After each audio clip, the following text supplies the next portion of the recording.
शेतकरी मित्रांनो, WSR pump मध्ये तुमचं स्वागत आहे। या ठिकाणी हा 5 HP चा सोलार पंप आहे। हा डीसी पंप आहे आणि शेतकऱ्याला दिवस रातभर भरणा करायचा होता आणि सोलारवर फक्त दिवसात मोटर चालत होती, त्यामुळे शेतकऱ्याला लाईटवर सुद्धा ही मोटर चालवायची होती। त्यामुळे शेतकऱ्याने आपल्याकडून WSR कंपनीचं AC/DC इनपुट असणारं या ठिकाणी डिव्हाइस घेतला आहे।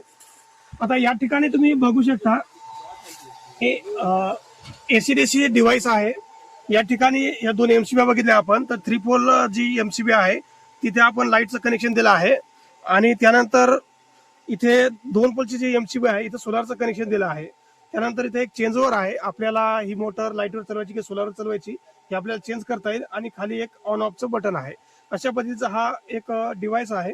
याच्यावरून आपण जी मोटर आहे ती सोलारवरची मोटर लाईटवर चालू शकतो किंवा सोलारवर चालू शकतो। अशा पद्धतीनं आपण आतापर्यंत महाराष्ट्रामध्ये भरपूर जवळपास 40हून अधिक प्रयोग केले आहेत, जे की तुमची सोलारवरची मोटर लाईटवर सुद्धा चालवता येईल, म्हणजे दिवस रातभर तुमची मोटर चालवता येईल। अशाच पद्धतीने WSR पंप पूर्ण महाराष्ट्रामध्ये AC/DC कंट्रोलर असो किंवा कोणत्याही कंपनीला मॅच होणारे हेड असोत आपण प्रोव्हाइड करत असतो। असेच जर तुम्हाला पूर्ण महाराष्ट्रामध्ये कुठेही AC/DC कंट्रोलर किंवा कोणत्याही कंपनीला मॅच होणारे कोणत्याही रेंजचे हेड पाहिजे असतील तर आम्हाला या दिलेल्या नंबरवर संपर्क करा। धन्यवाद।